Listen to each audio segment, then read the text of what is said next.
যাবি রে মরে, যাবি রে মরে। আপনাদের এখানে আসা আগে ঘন ঘন আসতাম, দেখি 2-3 বার এসেছি, এবার কিন্তু অনেক টানা হয়ে গেছে। কি ব্যাপার, আপনারা আমাকে একবারে ভুলে গেছিলেন নাকি? মেয়ে ছেলেরা কি আমার কথা একটু মনে করেন? কত সময় লাগলো মেয়েদেরকে আমি এখানে, সেই মেয়েরা আমাকে এত স্মরণ করেছে। বহুদিন পর আজ গেছে, তো যাক আলহামদুলিল্লাহ আপনারা স্মরণ করেছেন। নতুন সেক্রেটারি হয়েছে, আমি ধন্যবাদ জানাই। যাক সেক্রেটারি সাহেব তো একটু অনুমতি দিয়েছে যে বিষয়টা, না হলে বোধহয় হয়তো কিনা। যাক আলহামদুলিল্লাহ, ওনাদেরও শুক্রিয়া, আপনাদেরও শুক্রিয়া, কমিটি তাদেরও শুক্রিয়া। গ্রামবাসীদের কাছে অনুরোধ, আউয়াল ভাইয়ের হাতে তো দাম অনেক দিয়েছে, মুসাফিরি হালাতে আমার হাতেও কিছু দিয়ে নেই, আপনাদের জন্য দোয়া দেব। আরে আউয়াল ভাই তো আপনাদের এলাকারই, বুঝলেন? অনেক কত ঘুরছি ওনার সঙ্গে, কালকেও ওনার সঙ্গে ছিলাম, পরশুদিনও ওনার সঙ্গে ছিলাম, নূর মোহাম্মদের সঙ্গে কালকে ছিলাম, নূর মোহাম্মদের সঙ্গে পরশুদিনও ছিলাম, নূর মোহাম্মদের সঙ্গে 3-4 দিন আগে টিকটিকি পাড়াতেও ছিলাম। ওর সঙ্গে এবার লাইন পড়ে গেছে সব আমার। এখান থেকে দেখছি যে কি ব্যাপার, উনিও নাই, দেখতে নাই কেন, আওয়ার ভাই তো আছে মাশাআল্লাহ। তো আপনাদের কাছে অনুরোধ হবে, শেষ বেলাতে মাদ্রাসার জন্য ভক্তি সহকারে দান দিবেন। আমি একটা প্রথমবার কি দ্বিতীয়বার এসেছিলাম যখন, তখন আপনাদের এখান করে কালেকশন হয়ে চল 100 কুইন্টাল ধান। ওই বছর সব বছর এত ধান হলো আমাদের কালেকশনে, এরকম আদায় কোনো বছর হয়নি। এবছর আবার কেমন হবে, ধান তো মোটামুটি সব হতেছে, দিবে। এবছর সরিষাও খুব ভালো, গম মাঠে খুব ভালো, এবার আবহাওয়া খুব ভালো। ঈদ ভাটা দাদা বলছিলাম মনে না, কয়েকটা ঈদ ভাটা আমার বন্ধু আছে, বলছে মনে এবার দান দিয়ে দিলাম। বলে কিনা না তো বৃষ্টি টিষ্টি না, এবার ঈদে যা লাভ আমাদের। আপনাদের ভাটা নাই বোধহয়, ঈদের ভাটা না। আচ্ছা, তো যাক আলহামদুলিল্লাহ, আল্লাহ শুকর করবেন, আল্লাহ অনেক দিবে। একবার তকবীরটা ছেড়ে দিবেন, নারে তাকবীর। জীবন রে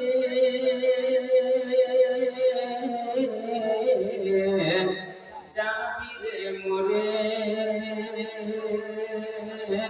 যাবি রে মরে। জীবন রে যাবি রে মরে, আসবি না ফিরে। মদ খেলে মাতাল হলি, জুয়া খেলে দিন হারালে। মদ খেলে মাতাল হলি, জুয়া খেলে দিন হারালে। চিনলি না তুই আপন পর, চিনলি না তুই আপন পর এই সংসারে। যাবি রে মরে, যাবি রে মরে। জীবন রে যাবি রে মরে, আসবি না ফিরে। চারজনাতে ঘাড়ে করে লয়ে যাবে কয়জনা, চারজনাতে ঘাড়ে করে লয়ে যাবে কয়জনা। একা একা রইতে হবে ধুলো মাটির বিছানা, একা একা রইতে হবে ধুলো মাটির বিছানা।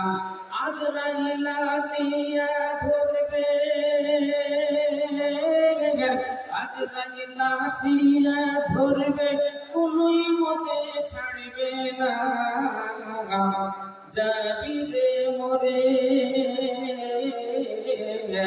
যাবি রে মরে, আসবি না ফিরে। কোথায় রে তোর পাকা বাড়ি, কোথায় তো সব বিছানা। কোথায় রে তোর পাকা বাড়ি, কোথায় তো তোষক বিছানা কি যে জবাব দিবি রে তুই, কি যে জবাব দিবি রে তুই খোদার বিচারে যাবি রে মরে, যাবি রে মরে জীবন রে, যাবি রে মরে আসবি না ফিরে। সময় আছে তওবা কর, ছাড়বি রে তুই বাড়ি ঘর। সময় আছে তওবা কর, ছাড়বি রে তুই বাড়ি ঘর। এ নিজে নিজে চিন্তা কর, নিজে নিজে চিন্তা কর এই ব্যাপারে যাবি রে মরে, যাবি রে মরে জীবন রে, যাবি রে মরে আসবি না ফিরে। बदलेगा ज़माना, बदलेगा ज़माना लाख मगर कुरान न बदला जाएगा। कौले मोहम्मद, कौले मोहम्मद कौले खुदा है, कौले मोहम्मद कौले खुदा फरमान न बदला जाएगा। बदलेगा ज़माना लाख मगर कुरान न बदला जाएगा। नारे तकबीर।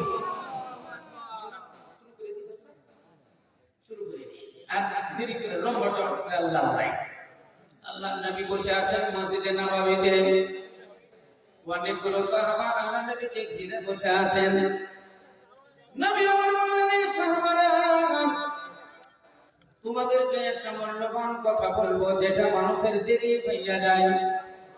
সাহাবারা বললেন, ইয়া রাসূলুল্লাহ কি বলবেন, কি নসিহত করবেন বলেন। বলে, তিনটে কাজের জন্য তোমরা তাড়াতাড়ি করিও। সাহাবারা বললেন, ইয়া রাসূলুল্লাহ কোন তিনটে কাজ আছে যে এই তিনটে কাজের জন্য আমরা খুব তাড়াতাড়ি করব? নবী আমার বলেন, নামাজের যদি আযান হইয়া যায়, নামাজের যদি সময় হইয়া যায়, আর বিলম্ব করো না, দেরি করো না, তাড়াতাড়ি সালাত আদায় কইরে লাও, তাড়াতাড়ি নামাজটা পুরা আদায় কইরে লাও।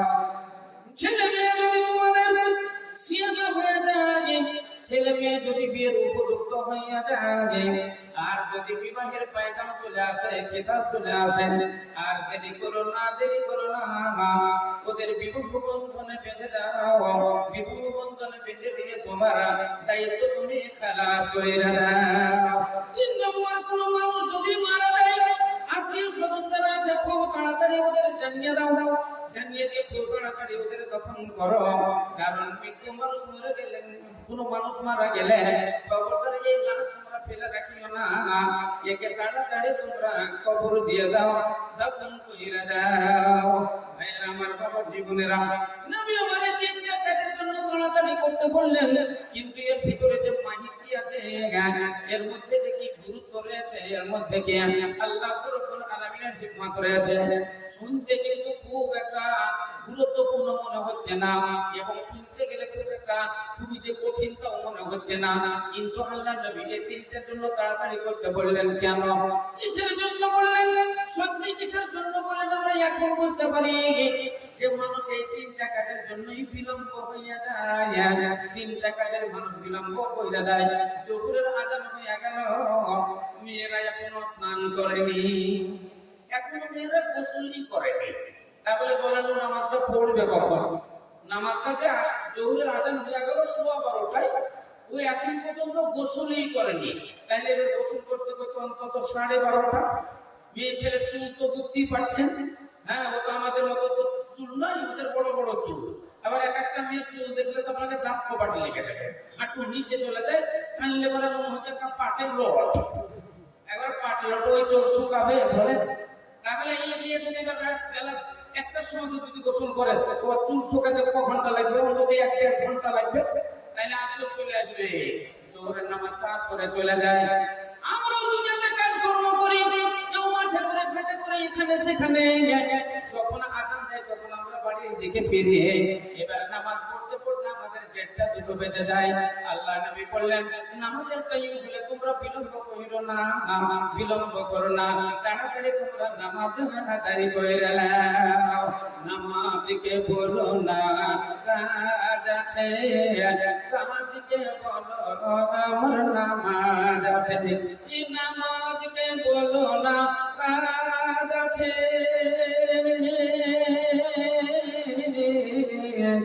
কাজকে বলো আমার নামাজ আছে, কাজকে বলো আমার নামাজ আছে।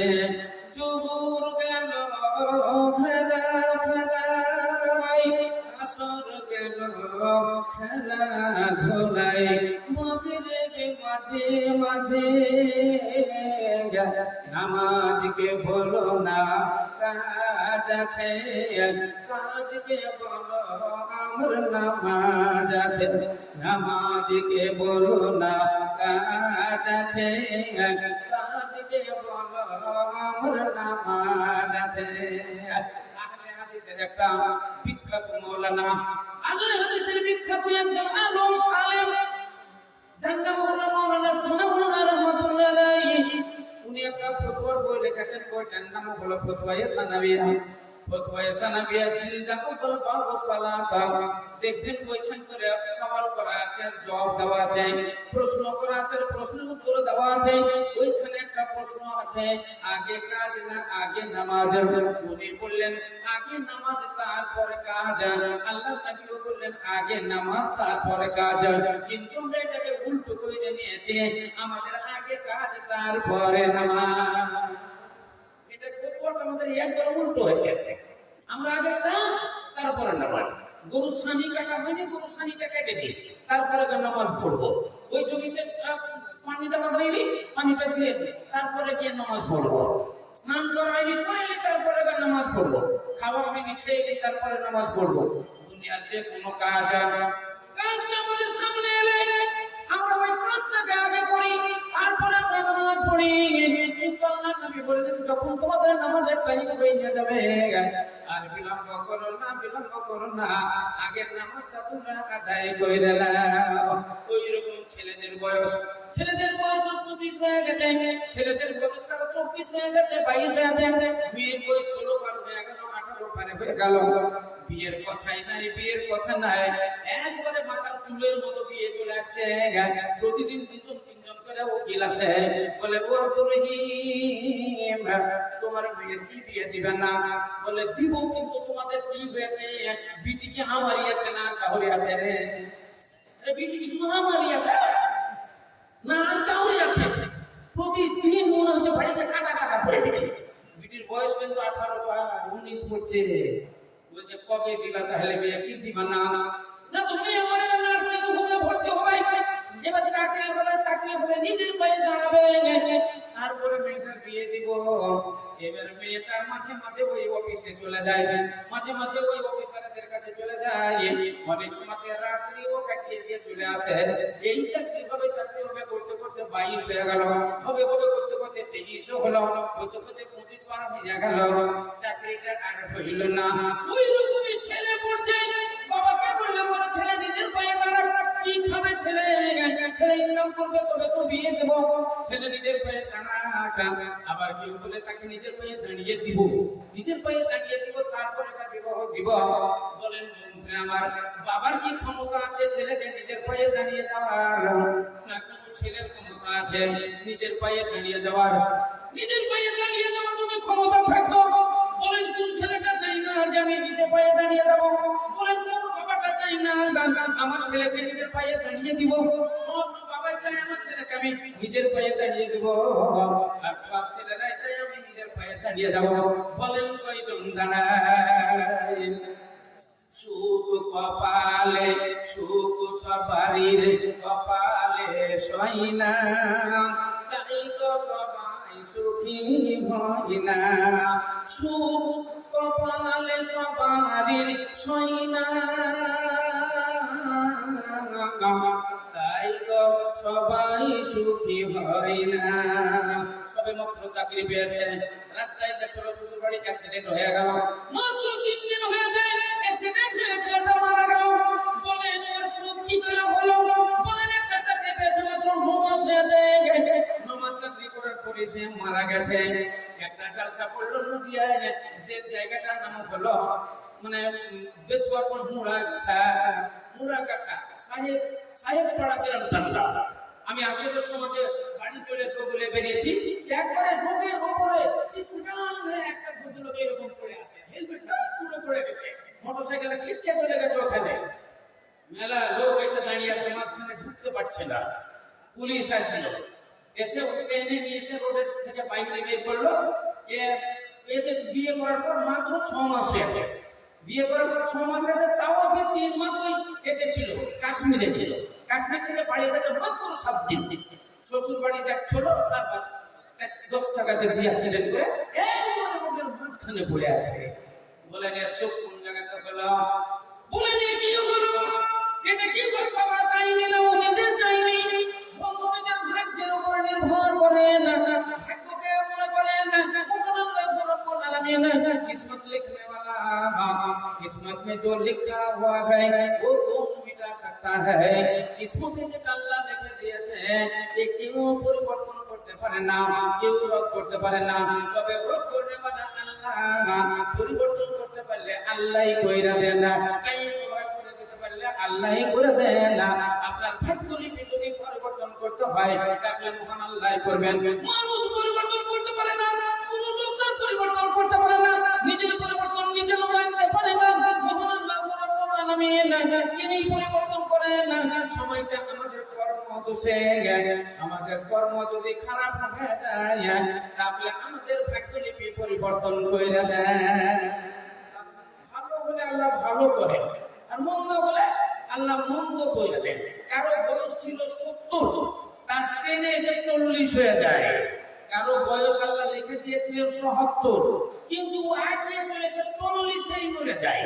আবার পরে অনেক জনের দেখা ছিল 40, কিন্তু ঠেলে গিয়ে 60 হয়ে যায়। বলবেন এটা আবার কেমন করে হয়? মৌলানারা তো বলে আজল কোনোদিন পরিবর্তন হয় না, আবার ভাগ্য এরকম কিরকম করে পরিবর্তন হয়। একটা হাদিস আছে, বুখারী শরীফের হাদিস, মিশকাত শরীফের হাদিসটা এসেছে, আল ঈমানু ইয়াজিদু ওয়া ইয়ানকুসু। মানুষের ঈমান কম বেশি হয়, যখন নেকি করে তখন ওর ঈমান বাড়ে, যখন পাপ করে তখন ঈমান তার ঘটে, নষ্ট হয়ে যায়, ঈমান দুর্বল হয়ে যায়।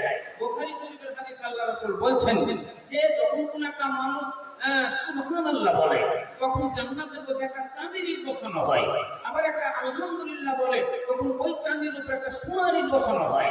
মানে জান্নাত তৈরি হয়। জান্নাতটা আপনাকে নিজেই তৈরি করতে হবে। জান্নাত আল্লাহ তৈরি করে আপনার জন্য রাখেনি, আপনি ভালো করে চিনেলেন, আপনাকেই বানিয়ে নিতে হবে জান্নাত। হাদিসে লেখা আছে যখন একটা নেকির কাজ করে তখন একটা চাঁদের ইট বসানো হয়, আবার একটা নেকির কাজ করে তখন একটা সোনার ইট বসানো হয়।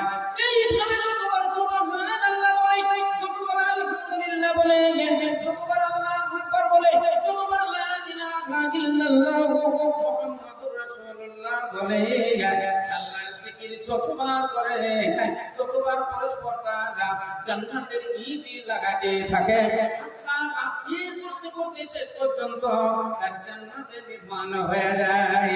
হাদিসের মধ্যে আল্লাহর নবী বললেন এমন হয়ে যায় যে জান্নাত তৈরি হয়ে গেছে, হঠাৎ করে তার দ্বারা এমন একটা অন্যায় হয়ে গেল, এমন একটা পাপ হয়ে গেল, যে পাপটা হলো কাবিরা পাপ, যেটা হলো কাবিরা গুনাহ। আল্লাহর নবী বলেন ওই কাবিরা গুনাহের বিনিময়ে জান্নাতের একটা সাইড দর করে ভেঙে পড়ে, তৈরি হয় দর করে ভেঙে এক সাইডটা পড়ে যায়, আবার একটা পাপ করে তখন আরেক সাইডটা পড়ে যায়। এরকম করতে করতে জান্নাত আবার মিসমার হয়ে যায়। আবার যখন তওবা করে, আবার ইস্তিগফার করে, আল্লাহর কাছে কাঁদে, আল্লাহ ভুল হয়ে গেছে, আমি এত পাপ করে ফেলেছি, অন্যায় করেছি, আল্লাহ তুমি ক্ষমা করে দাও, আল্লাহ তুমি ক্ষমা করে দাও। আস্তাগফিরুল্লাহ আল্লাযী লা ইলাহা ইল্লা হুয়া আল হাইয়ুল ফাতাস্তাগফিরুন ওয়া আতুবু ইলাইহি। আল্লাহ রাব্বুল আলামিন তওবাটা কবুল করলেন। আবার যখন নেকির কাজ করে আবার জান্নাত নির্মাণ হয়, আবার সোনালী চাঁদের ইট, এইভাবে জান্নাত আবার তৈরি হতে থাকে। এইভাবে হতে হতে যদি তার আমলটা শেষ আমল যদি ভালো হয়, ইন্নামাল আমালু বিল খাওয়াতিম, এবার শেষ আমল যদি ভালো হয় আর জান্নাত যদি তৈরি হয়ে যায়, তাহলে সে ব্যক্তি জান্নাতি হয়ে যায়। আল্লাহ নবী বললেন, আত-তাকদীরু লা ইয়ারুদু ইল্লা বিদুআ। মানুষের ভাগ্যলিপি পরিবর্তন হয় না, কিন্তু দুয়ার বিনিময়ে পরিবর্তন হয়ে যায়। যখন অতিরিক্ত মানুষ আল্লাহর কাছে কাঁদে, আল্লাহর কাছে দোয়া করে, কিংবা অন্য মানুষ কারোর জন্য দোয়া করে, আল্লাহ রাব্বুল আলামিনের রহমতে তার হায়াত আরো বেড়ে যায়। as-সাদাকাতু তারুদ্দুল বালা ওয়া তাসিদু ফিল উমর। তাহলে বোঝা গেল সাদাকা দান খায়রাতে মানুষের ঈমান বৃদ্ধি হয়, এবং তার হায়াত বেড়ে যায়। আল্লাহ রাব্বুল আলামিন তাহলে বলছেন, বান্দারা যখন তোমাদের বিয়ের বয়স হয়ে যাবে, তোমার ছেলে মেয়ের বিয়ের বয়স হলে তাড়াতাড়ি ওদেরকে বিবাহ বন্ধনে বেঁধে দিয়ে আল্লাহর রহমতের মধ্যে ভরে দাও, আল্লাহর রহমতের মধ্যে ঢুকিয়ে দাও।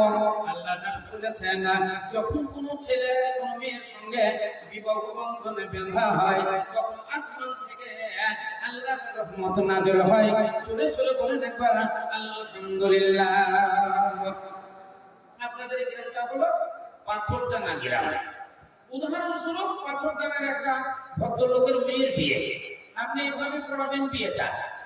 পাথরডাঙ্গা গ্রাম নিবাসী রহমতুল্লাহ শেখের কন্যা মুসাম্মাত রহিমা খাতুন 10,001 টাকা তেলমুহুরির জেউরবাদ স্বইচ্ছাই সজ্ঞানে, এই কথাটা বলতে হবে, স্বইচ্ছাই সজ্ঞানে মুহাম্মাদি সালাম অনুসারে হাজিরানে মজলিসে তোমাকে সে স্বামী রূপে গ্রহণ করেছে, তুমি কি তাকে স্ত্রী রূপে গ্রহণ করলে?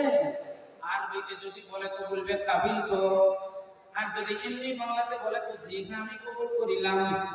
এই কথাটাই বলবে, হয় একবার বলবে, দুইবার তিনবার বলবে, তাকে উচ্চারণ করতে হবে কাবিল তো, আর না হয় উচ্চারণ করতে হবে হ্যাঁ রাজি তো, আর না হয় বলতে হবে আমি বিবাহ কবুল করিলাম, আর না হয় ওকে বলতে হবে মেয়েটাকে আমি স্ত্রী রূপে গ্রহণ করিলাম। আপনার বিয়ে হয়ে গেল। আল্লাহ রাব্বুল আলামিনের নবী বলেন, যখন ওদের বিবাহ বন্ধনে বাঁধে দেওয়া হয়, মুহাম্মদ সাল্লাল্লাহু আলাইহি ওয়াসাল্লাম বিয়ে পড়িয়ে দেওয়া হয়, আল্লাহর আরশ থেকে তাদের দুজনের উপরে আল্লাহর রহমত নাযিল হইয়া যায়, প্রেম প্রীতি মুহাব্বত নাযিল হয়, আর দুনিয়ার রুচিগুলো তার ঘরে আল্লাহ বন্টন করে দেয়। তখন ব্যবসা করলে উন্নতি হয়, বাণিজ্য করলে উন্নতি হয়, মজলিসে বসার উপযুক্ত হয়, দুনিয়াতে অন্যায় করলে অন্যায়টা ছুটে যায়, অত্যাচার করলে অত্যাচার ছুটে যায়, মানুষের চুরি চাচড়ামো যদি থাকে সেটাও হালকা হয়ে যায়, আস্তে আস্তে সেগুলো বন্ধ হয়ে যায়। কারণ স্ত্রী যখন বাড়িতে চলে আসে তখন অন্যায় কাজে ওকে যেতে আর দেয় না। কোথায় যাবো, ওখানে লড়াই করতে যে মরবে। এক ভাইয়ের সাথে আর এক ভাই মারামারি লাগাচ্ছে, এক ভাই আর এক ভাই কে ধরে অন্য লোক ধরে মারছে, এরা তিন চারজন চুপচাপ হাসা পাশলি লিয়া বলে দাঁড়াও, হাসা পাশলি লিয়া তোলা তুমি কি মরবে? মারামারি হচ্ছে, ওখানে যে বন্ধ করো, ওটা রুখো, বিচার সালিশ আছে, তুমি যে তুমি বেঁচে তুমি আমায় চুরিয়ে ফেলে দেবো, তুই একটু দাঁড়া দাঁড়া, তুমি চুরিয়ে ফেলো তো আমাদের কি হবে? তখন প্রণব করবে, তাই তো হ্যাঁ, একটা ছোট্ট মেয়ে হয়েছে একবারে টুকটুকে, আব্বা আব্বা বলছে, তখন সকালবেলায় কত মজা লাগছে, দাদু দাদু বলছে তো কত মজা। এমনি একটা ফকির আসছে তো বলছে কি যে মা গো কি আছো মা, একটু ভিক্ষা দাও গো, তো 5 টাকার কয়েল আছে তো দিচ্ছে না, 2 টাকা খুঁজে বেড়াচ্ছে, 5 টাকার একটা কয়েল আছে তো খুঁজে বেড়াচ্ছে, 2 টাকার কয়েল দিচ্ছে না। আবার যখন সকালবেলাতে নানু নানু নানু চকলেট খাবো, তখন 10 টাকা 20 টাকা 50 টাকা বেরিয়ে চলে যাচ্ছে। তাহলে কিসের জন্য যাচ্ছে?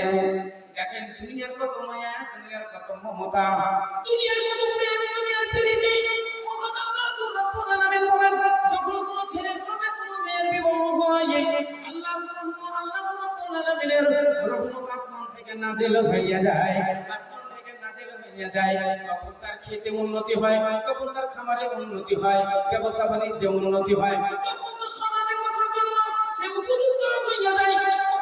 ওজন করে বলে, ওজন ভাবে চলে, চলতে গেলে খুব ফোন দিয়ে চলে, এই কথা চলবো হয়তো কি হতে কি হবে? ইসলাম দরদি ভাইয়েরা আমার, তাই তো আল্লাহর নবী বলেছেন বিবাহ বন্ধনে বেঁধে দিলে আল্লাহর রহমত নাযিল হয়। ওই রকমই কোনো মানুষ মারা গেলে, ওই রকমই কোনো মানুষ মারা গেলে তাড়াতাড়ি তোমরা দাফন করে দাও। কিন্তু আমাদের তাড়াতাড়ি হয় না। সন্ধ্যা 5টার সময় মারা গেছে, মাইকে এলাউন্স হয়ে গেল ফালানা বিন ফালানা সন্ধ্যা 5টার সময় মারা গেল। সারা রাত চলে গেল, সকাল রাতে ফজরের সময় এলান হচ্ছে জোহর বাদ মাটি হোগা, জোহরের পরে মাটি হবে। তাহলে মূল্য সন্ধ্যা 5টায় সারা রাত চলে গেল। আবার দিনে বুঝে জোহর বাদ, জোহর পরে মাটি হবে। এবার জোহরের পর মানুষ এসে জুটে গেল, বলবো জানাজা হবে না, জোহর পর জানাজা বলেছ। তো বলছে জামাই বাবু ছিল চেন্নাইয়ে, এয়ারপ্লেন ধরেছে, যে ট্রেন ধরেছে কলকাতাতে নেমেছে, চলে এলো বলে আর দেরি নাই, আর মাত্র 1 ঘন্টা। একটা ছেলে কলকাতাতে ছিল, ওই আসলে মাত্র এলো। জামাই বাবু ছিল এতে বোম্বাইয়ে, ও প্লেন ধরেছে, চলে আসলো বলে বোম্বাই থেকে এয়ারপোর্টে নেমেছে দমদমে, চলে এসেছে কৃষ্ণনগর পার্ক। আর 1 ঘন্টা আপনারা দাঁড়ান, করতে করতে আসরের আজান হলো। আসরের পর মানুষ চলতে চলতে জামাই আসতে, বিটি আসতে, আসতে ও আসতে আবার 4টা বেজে গেল। 5টার সময় জানাজা শুরু হলো। তাহলে মূল্য সন্ধ্যা 5টায়, আর জানাজা হলো তারপরে দিন 5টায়। আল্লাহ নবী বললেন কোন মানুষ যদি মারা যায় তাড়াতাড়ি ওকে দাফন করে দাও। কিন্তু দেখা যায় আমাদের না হয় না, আমাদের এটাও বিলম্ব হয়ে যায়। নামাজের জন্য বললেন নামাজও বিলম্ব হয়ে যায়, বিয়ের জন্য বললেন বিয়েও বিলম্ব হয়ে যায়, মাটি দেওয়ার জন্য বললেন ওটাও বিলম্ব হয়ে যায়। তাহলে এবার বলেন আল্লাহ নবীর মুখের বাণী কোনদিন রদ হবে না, কোনদিন রদ হবে না। ইসলাম দরদি ভাইয়ের আমার, এই পৃথিবীতে আমাদেরকে পাঠিয়েছেন একমাত্র আল্লাহর ইবাদত বন্দেগী করার জন্য, উপাসনা করার জন্য, আরাধনা করার জন্য, আল্লাহর উপাসনা গুণগানের জন্য। বলেন আপনি আল্লাহর ইবাদত বন্দেগী করবেন কেমন করে? আল্লাহর ইবাদত বন্দেগী যত আছে সমস্ত বন্দেগীর ভিতরে মূল বন্দেগী হলো সালাত, মূল বন্দেগী হলো নামাজ। আর নামাজের মধ্যে যেটা একবার মূল্যবান জিনিস সেটাই হলো সাজদা।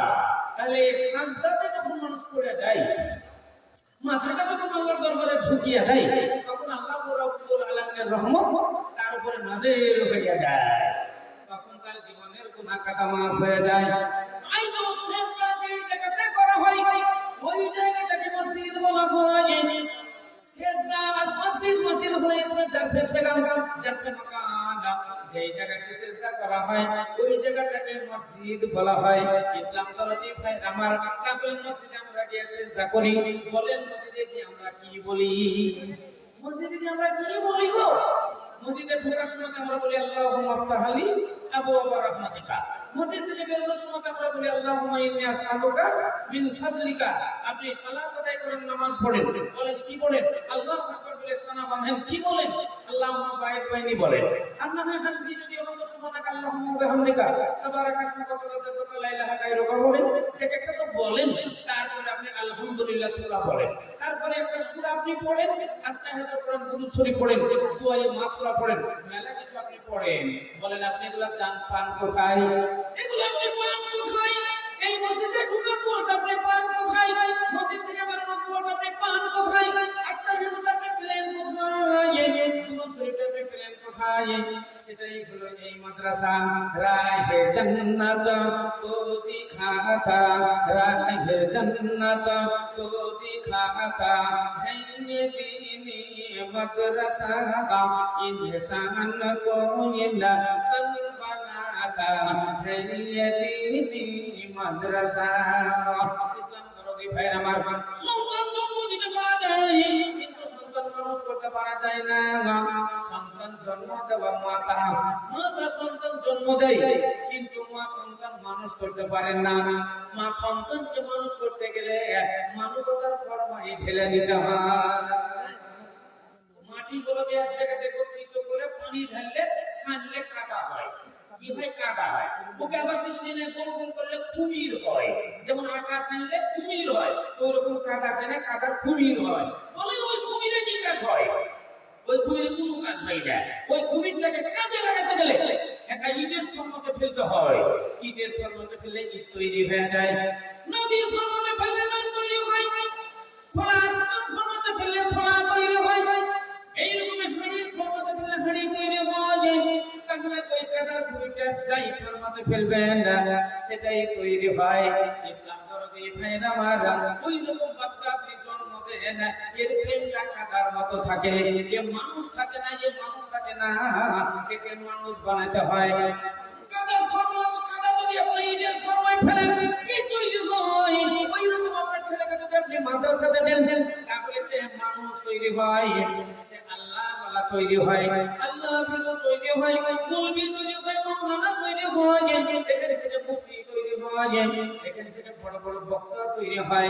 ইসলাম দরদি ভাইরা মারা তাহলে এই মাদ্রাসা এটা কোনো জান্নাতের পথ, এটা মানবতার ফরমান, এটা মানবতার ফরমান। মানুষকে পিটিয়ে মানুষ তৈরি করতে হয়। যেমন একটা সোনার একটা গোটা আপনি কি গলায় ঝুলাতে পারবেন? সোনার একটা গোটা আপনি হাতে ঝুলিয়ে নিয়ে বেড়াতে পারবেন? পারবেন না। তাহলে ওই সোনার গোটাটাকে আগুনে পুড়িয়ে পিটাতে হয়, পিটিয়ে তার বানাতে হয়, তার তৈরি করে এবার গলার হার তৈরি হয়। তাহলে সোনাকে আগুনে পুড়িয়ে ওকে পিটিয়ে তার তৈরি করতে হয়, তার থেকে তখন সোনার গয়না তৈরি হয়, তখন সোনার হার তৈরি হয়, একটা রুলিওয়ালা চুড়ি তৈরি হয়, কানের ঝুমকা তৈরি হয়, আপনার কানের বালি তৈরি হয়, নাকের নাকছাবি, নাকের ফুনফুনি তৈরি হয়। কত মধুর লাগে, কত সুন্দর লাগে।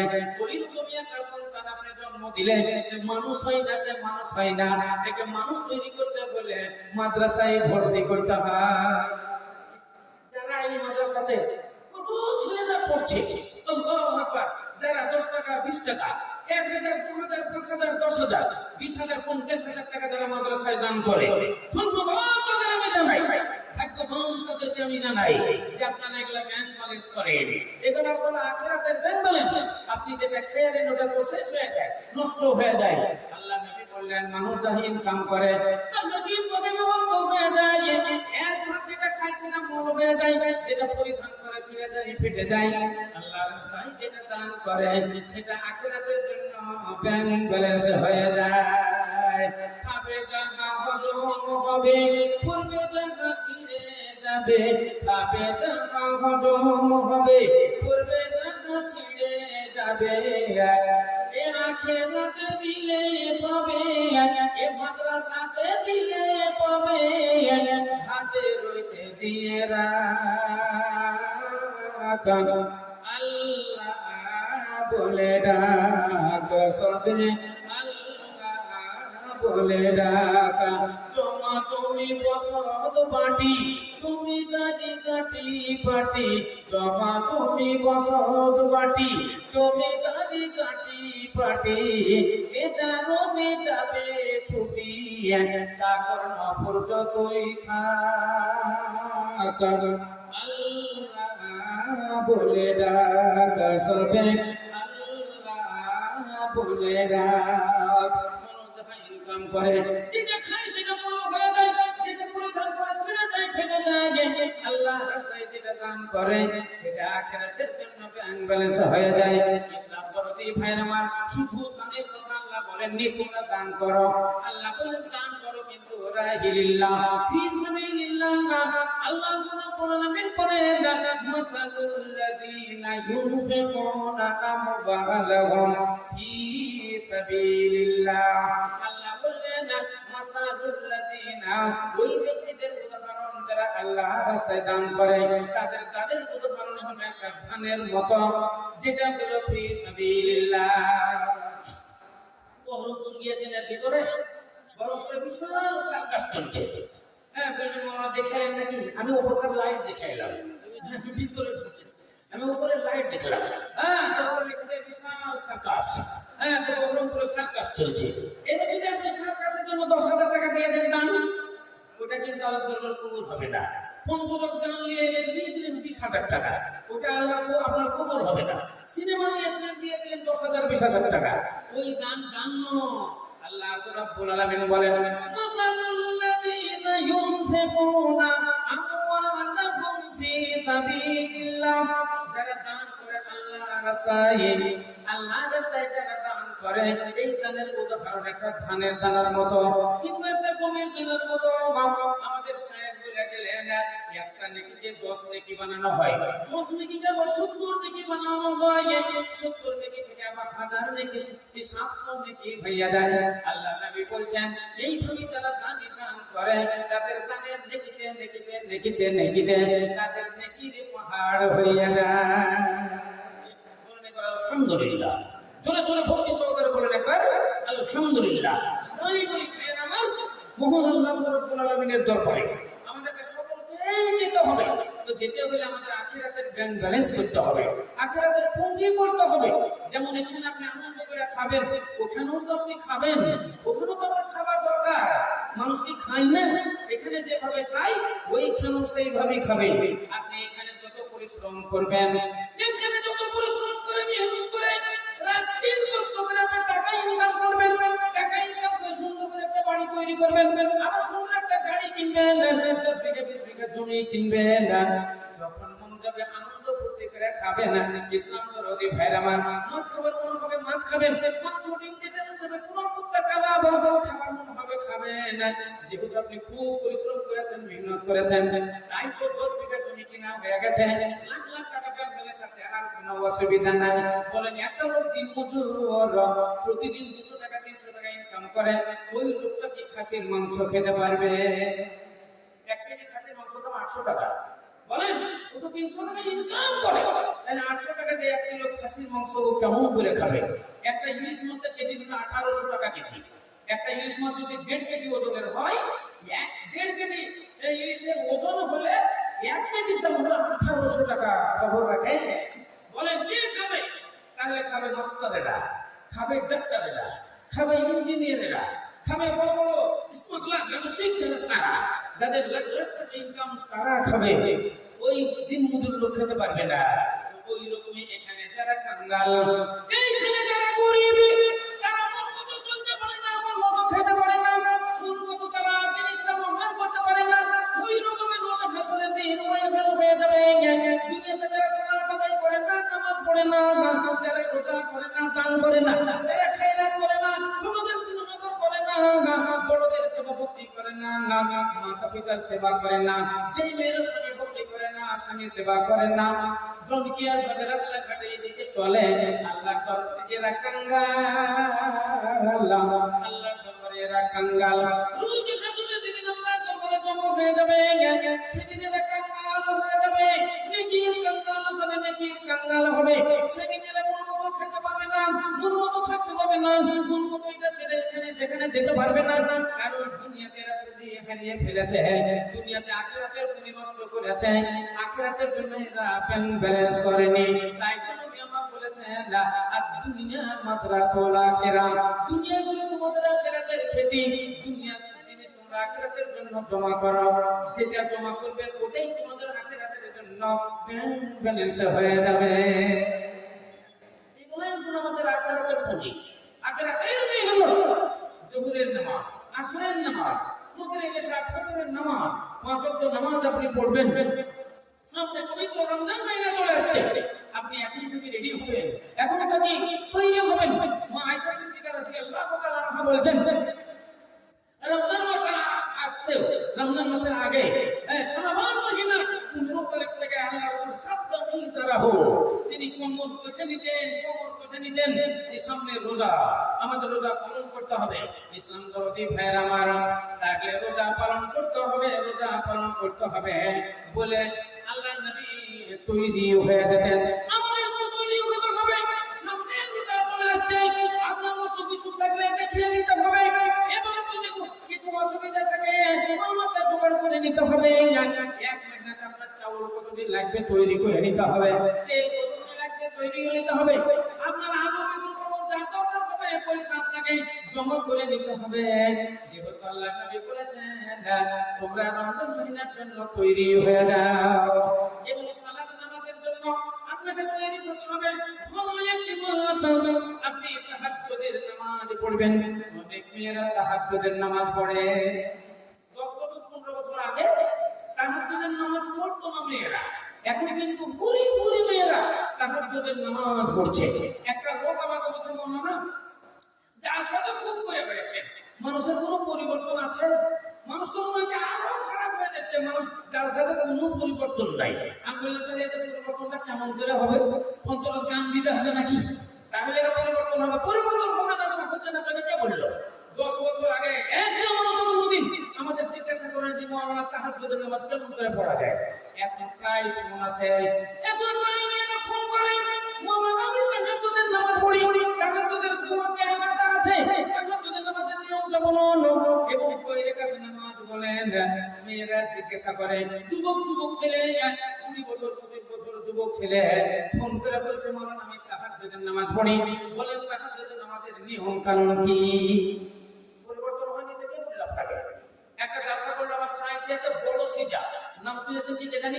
ছোট সিজা বড় সিজা দুটো আছে সাঁইথিয়াতে।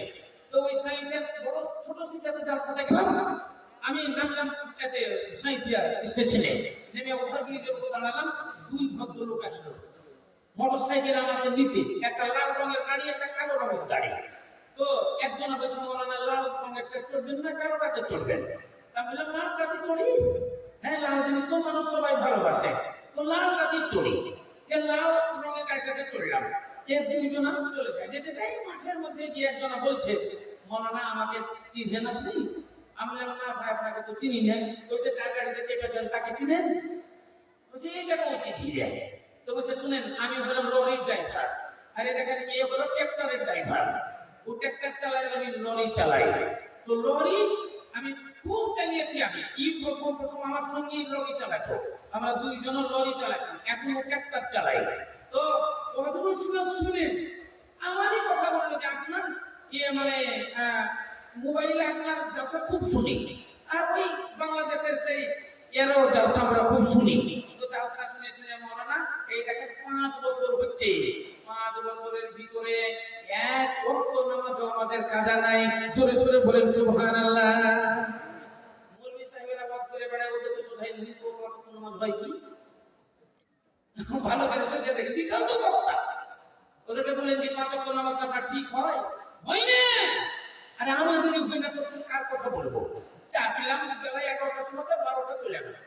এই স্টেশন উপরেই আছি, মালদাহা পৌঁছেছে, আসর হয়ে গেল, ডালখোলা পৌঁছেছে। মগরিবে চলে যাওয়ার পরে যাই কিষানগঞ্জে নামলাম। বলতে হলো জোহর কখন হলো, আসর কখন হলো, মগরিব কখন হলো, এসা চাইলে লাগলাম ওই জোহর আসর মগরিব এসা। তাহলে তো আমাদের ঠিক হলো না। কিন্তু কথা হলো আল্লাহ আমাদেরকে একটু রুখসাত দিয়েছেন, আল্লাহ নবী আমাদের ছুটি দিয়েছেন। যারা 48 কিলোমিটার বাড়ি থেকে বেরিয়ে চলে গেল, যারা মুসাফির হয়ে গেল, বাড়ি থেকে যখন তুমি 48 কিলোমিটার বেরিয়ে চলে গেলে, আনতা মুসাফির, তখন তুমি মুসাফির হয়ে গেলে। এবং শাফি রাহমাতুল্লাহ আলাইহি বলেন না, তুমি যদি বাড়ি থেকে বেরিয়ে যাও 48 কিলোমিটারের বাইরে যদি তোমার নিয়ত থাকে, তো বাড়ি থেকে বেরিয়ে গেলে তখনই তুমি মুসাফির হয়ে গেলে। আপনি এখান থেকে বাড়ি বেরিয়ে গেলেন, এখন যাবেন কলকাতা। আপনি ইচ্ছে করলে বহরমপুরে যাই 2 রাকাত নামাজ পড়বেন জোহরে, আসরের পড়বেন, কোনো অসুবিধা নাই, তাহলে মুসাফির। হ্যাঁ, তাহলে বুঝা গেল। এই দেখেন, এইগুলা জিনিসগুলো জানবেন কোথায়? এই জানতে হবে মাদ্রাসায়। তাহলে আপনাকে দান করতে হবে মাদ্রাসায়, দিতে হবে মাদ্রাসায়, আখিরাতের ব্যাংক ব্যালেন্স করতে হবে আপনার মাদ্রাসায়। একটা দান এসেছে আলহামদুলিল্লাহ, ফজিলা বিবি। নামটা কিন্তু খুব সুন্দর। ইনি দিয়েছেন 500 টাকা। নারায়ে তাকবীর, মারহাবা। ফজিলা বিবি 500 টাকা। আরেকটা দিয়েছেন সুমাইয়া, ইনিও দিয়েছেন 500 টাকা।